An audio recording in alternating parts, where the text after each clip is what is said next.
I don't know what your guys' first impression of the image that's in the middle of the screen, but that doesn't look real to me. Okay, that looks totally staged. I don't even think the Carters are still alive at this point. I think that this is some of that black magic that RBG was using for all of those years just to make this possible, because Rosalind looks like she's being photoshopped in that image. Okay, probably the second oldest looking person in there is Jill, and I think Jimmy probably has a more lively smile on his face than that of the current president. I mean, all of that just seems weird and unsettling, and not for the obvious maskless reasons, for the fact that I think that this is the first time that these people have all met in the same room set. I don't know, because if you were to tell me that that was either their living room or repurposed set from All in the Family, I would be totally on board with either. That is just creepy, okay? And you know what? I normally wouldn't rag on the stuff like, oh, these people are standing next together, or two of them are sitting, and a couple of them are kneeling, and they're all together in a close proximity of one another, and I don't really care. But if you're going to live by the sword, you got to die by the sword. And according to the CDC, when you guys are presumably inside, you're all supposed to be masked up, okay? Even if you're vaccinated, remember, because even vaccinated people can still get fucking reinfected. I don't know what they're trying to tell you at this point, other than just be afraid of everything at all times. Unless, of course, you're two one-term Democratic presidential families. I'm sure the conversation leading up to this picture was Joe leaning over and saying, what should I do? I don't know. They're making comparisons to me. And then Rosalind looking over and being like, who are you and why are you this close to me? Because at this point right now, I think that Carter would probably be doing a better job than Joe, mostly because of all of the division that he's causing right now. Listen, Carter was really shit for a bunch of economic reasons, but one of the criticisms you could not levy against the guy was he wasn't unlikable, okay? He might have been inept, he might have been weak on foreign leaders. His 4 years in office might have set everything back several years when it comes to progress, and then it took an incredibly strong hand and a wonderful cross-Atlantic partnership with the UK in order to revitalize Western society, but Carter was a decent dude. You can't quite say that for Joe, especially what he's doing right now when it comes to all of these mask propaganda and all of the vaccination crap that they keep pushing. Remember, it was all about unity to begin with. And like Joe says right here, masks have needlessly divided this country. Yeah, definitely. Okay? What is something I've been saying every time that we discuss this idiotic topic at this point? If you want to wear a mask, that's cool. That's fine. Do whatever's best for what you think, you and your health professional think is the best for you, your family's safety. Okay? If you think wearing a sanitized mask all the time is the right thing to do, by all means. Just don't be telling other people what to do. Listen, Joe Biden could be uniting this country if he would just change his rhetoric just a little bit. Do just a little Demi Lovato tweak. Don't be implementing mask mandates. Just be saying, hey, you know what? As American citizens, we have a responsibility to be taking care of one another. I, for one, believe in this mask right here. I wear it whenever I'm in close proximity with other people. And I think that it's just part of being an American citizen. If you guys want to follow my lead, by all means, I'm not going to tell you what you should and shouldn't be doing, but at the same time, I believe that this is saving lives. We have facts and figures to prove it. That would be my recommendation to you. You don't have to go out there and start mandating it and telling people, screaming from the rooftops about what they should be doing. You get more people on your side with conversation instead of just trying to whip them into submission, okay? And something else that I've been fairly consistent on, except for in the past couple of weeks where, I don't know, Joe's been doing a bunch of stuff that I've very, very, very disapproved of. I think Biden's an all-right person behind his ideas. Like, if this was 30, 40, 50 years ago, I think I'd be able to hang out with him, okay? I think he'd be a pretty decent guy. He'd probably crack some spicy jokes, but his politics and his ideology have rotted whatever's left of that fucking peanut that he has between his ears. Let's get into more of his statement here. President Joe Biden lamented Tuesday that wearing a mask to stop the spread of the coronavirus has become divisive in the United States. Masks have needlessly divided this country. Somebody wrote for Joe, masking as directed is a patriotic duty. See, he could have just changed this just a little bit, but so is treating each other with respect and patience. But like I said, just change that a little bit, and you'd probably win more people over to your side. The president spoke about the next phase of ongoing federal vaccination efforts for the coronavirus, and again, something else that everybody is horrifically divided on. Like I said, if you want to get the jab, go ahead. Just know your options that are out there and understand what is the best course of action for you. He encouraged Americans to get vaccine shots, but he did not offer a benchmark for what it would take to end mask mandates. Stupid. You have all the studies out there right now. Let's not get bogged down in the weeds. If we continue to drive vaccinations up and caseloads down, we'll need our masks less and less. Not saying, I'm going to stop telling you what you have to and don't have to do, but whatever, keeping that opportunity for a power seizure open. The president stepped up to the podium holding his mask in his hand and left his event without wearing his mask. Ugh, God, he can't even get his messaging right. Just write it down on the teleprompter. He might read it out loud, but then at the same time, it might trigger some fucking flashback where he'd be, oh God, I better put on the mask so Kamala doesn't push me down the stairs again. He said he would focus on 3 groups of Americans who need to be vaccinated. Kids between 12 and... Oh my fucking oath.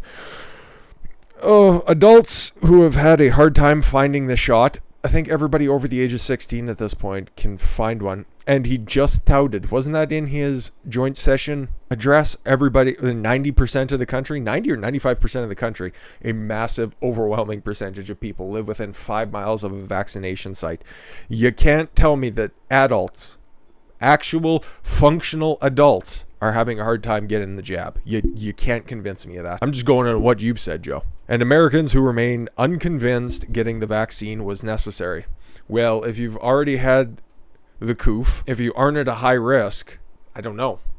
Because clearly these mask mandates are going to be around forever. So what does that say about transmissibility? I don't know.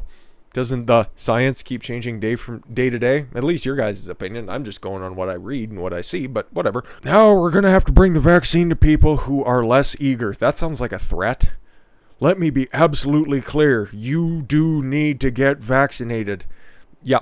They're going to be working their way up to eventually jabbing people in the arm when a third or what kind of a wave are we on now? 4th or 5th wave? I don't fucking know at this point. Whatever they'll categorize as another spike or whatever, they'll start putting in mandatory vaccinations, okay? Wherever you don't have states, there's a whole bunch of them. We might have to go over that very shortly.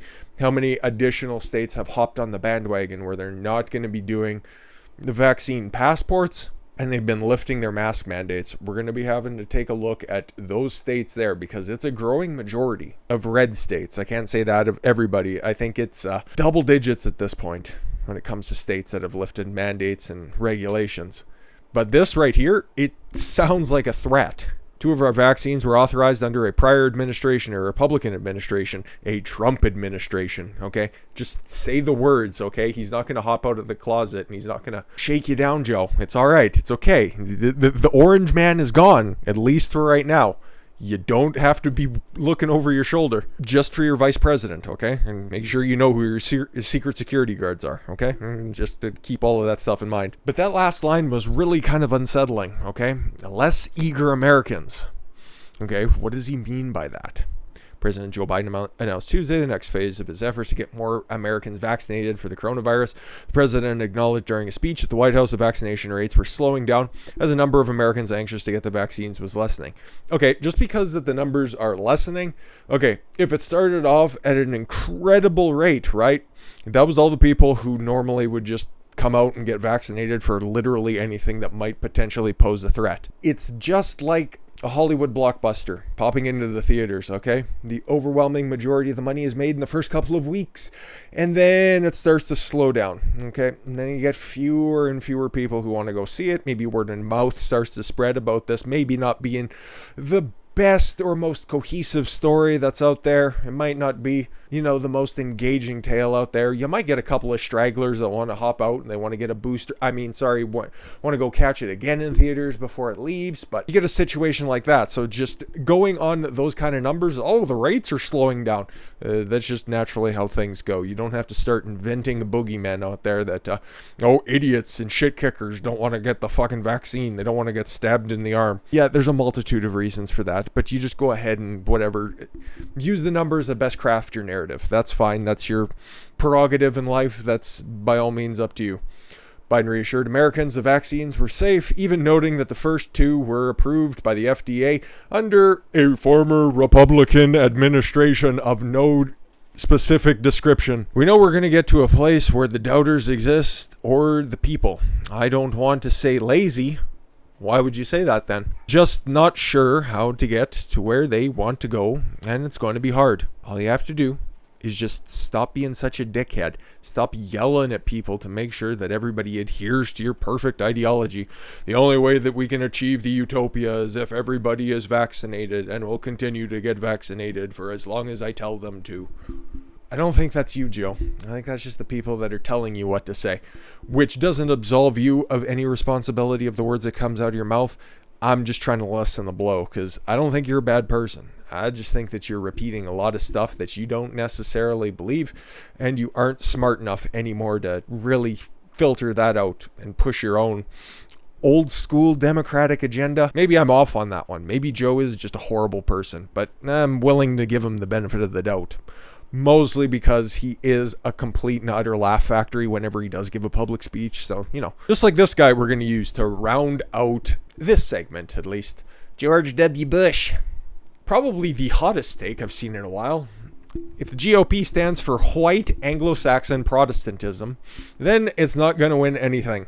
Okay, so what is he proposing? What is he proposing that would be somehow better than traditional Judeo-Christian British values? The stuff in which the Constitution was founded under, the Federalist Papers were created from. All of the ancestors, all of the descendants come over from the British tradition.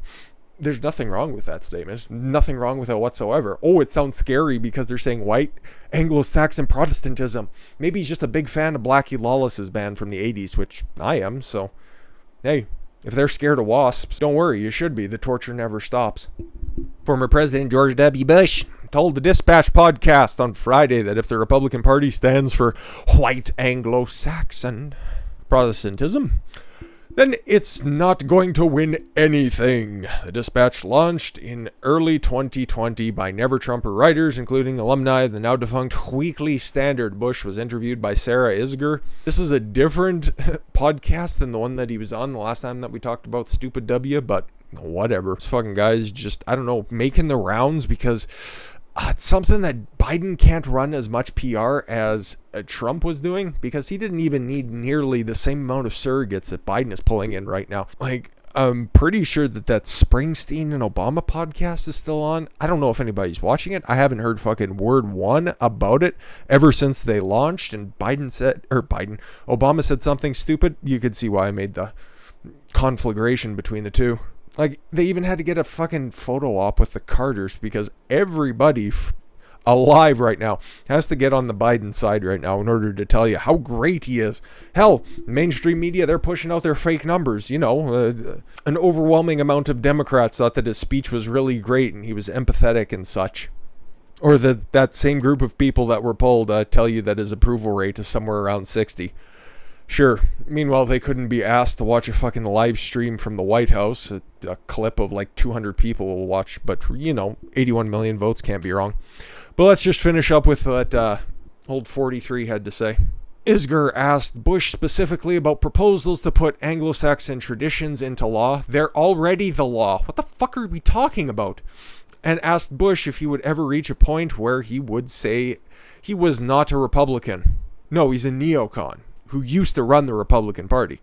There are, 10 in the House, 7 in the Senate right now, and the rest of them are somewhere in the middle, or freedom-supporting populists.